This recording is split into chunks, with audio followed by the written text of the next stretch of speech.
Hi there, what's up mga ka-preppers, mga katalim, mga katarong, fellow blade enthusiasts, blade brothers. How are you? After the shooting incident between the PNP and the PDEA yesterday, February 24, 2021. It was a very unfortunate incident because two police officers were killed and around 3 or 6 PDEA agents were also injured and brought to a nearby hospital, and I hope something like it won't happen again. That is why investigations are going on, um, and there is a welcome addition, okay, to the story, because the NBI will now be part of the investigation, and this is a welcome occurrence because we need an independent agency to also look into what happened so that it won't happen again.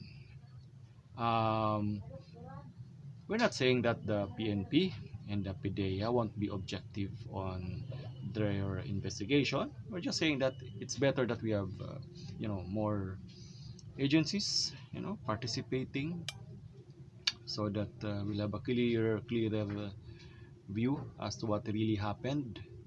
Now, let's have usapang preppers. Let's comment on current events as preppers. Using our prepping philosophy, our hobby as preppers. That is why I have here laid out on my table some stuff that are part of my EDC. Well, except the pocket knife, because I usually carry this just when I'm hiking or camping.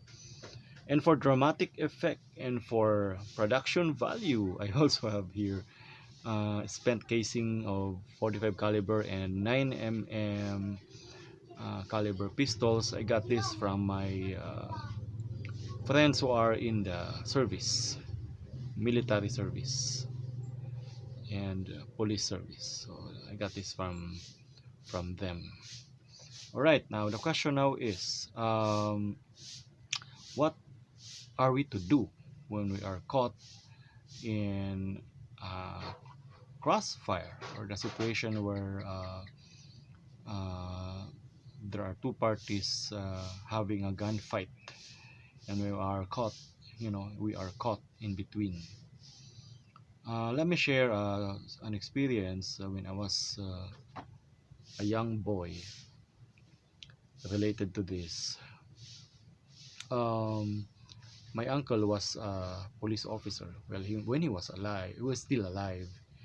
He was a police officer, and he was team leader for the night patrol here in the province, and he and his team would usually stay over at our house to relax or unwind or rest after a night patrol, right before they actually go their way home. In one of those incidents, as he was wont to doing, my uncle once again made me hold his M16 rifle, because during those mornings, summer mornings, I would be staying at the veranda at the tumba or butaka, and in that same veranda they would also do their hangout. He would usually make me hold this M16, and there everything was going fine when a gunshot was heard. So being police officers, they scampered all over the area to respond to that gunshot. My uncle left his M16 with me, and he only had his maybe his pistol with him, while the rest of his police officer brothers were carrying their M16s and M14s. So there, it so happened that a truckload of soldiers were also passing by, and they also responded to the same incident. And it was very near our house, by the way. And the two groups met and almost had a firefight. Instead, or good thing, only an altercation ensued. Cooler heads prevailed and no firefight happened. Good thing, because I was carrying the M16, and I would have been, a target as well. Maybe the soldiers would think that I'm uh, a boy rebel, a young rebel soldier. As to who fired that shot, no one knows until now. Maybe an insurrecto? Who knows? Who knows? There. So that's why I'm aware of the stress and the fear that one would experience when caught in the middle of a gunfire or a crossfire. So the question now is, what do we do when we are caught in a crossfire uh, or a gunfight in between two parties? Feel free to comment down below as to your opinions and as to your suggestions and inputs.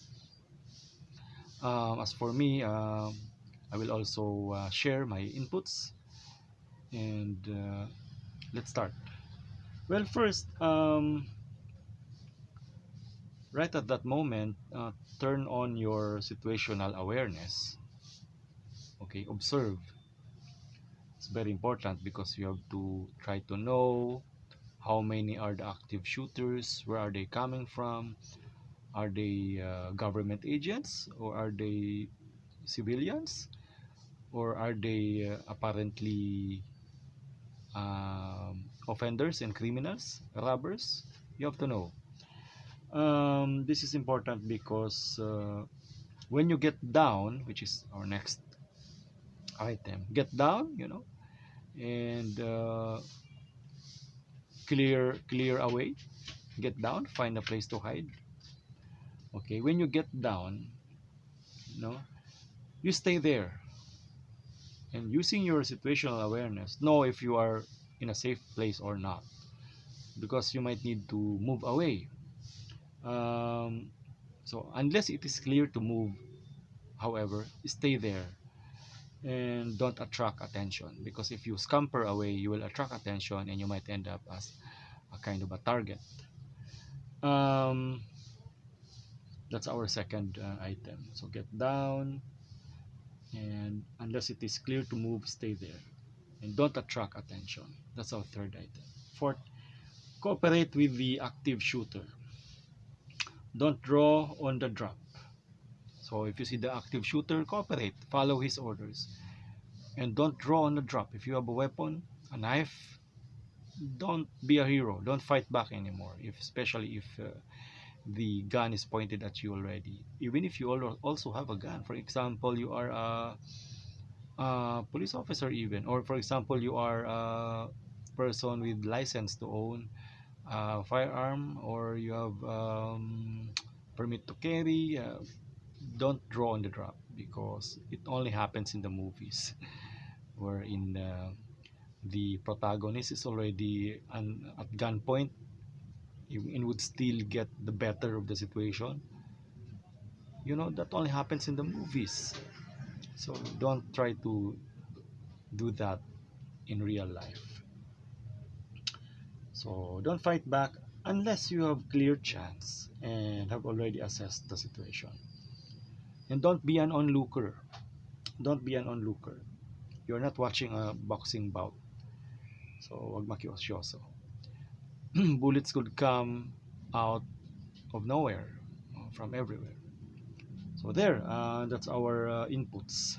What to do when caught in a crossfire. I shared around five inputs. Now, I'm sure you must have observed the police officer frisking the people there at the site. You see, the people were confused as to what was happening. They didn't know what was happening. They didn't even know that the parties to the gunfight were government operatives. So they just found a place to hide, etc. But when it was time to go, when firefight has stopped, um, the police officers there were frisking them before allowing them to go. Now the question now is that a proper thing to do for the PNP to frisk everyone in the area? Feel free to comment down below as to your opinion on the matter. Um, well, the police could say that they were in a legitimate operation, and anybody there could be a possible suspect, with drugs on them or on their person, weapons on their person, and that it was practical for them to actually frisk the people first before letting them go, and that they were in hot pursuit of the suspects. They could always argue that.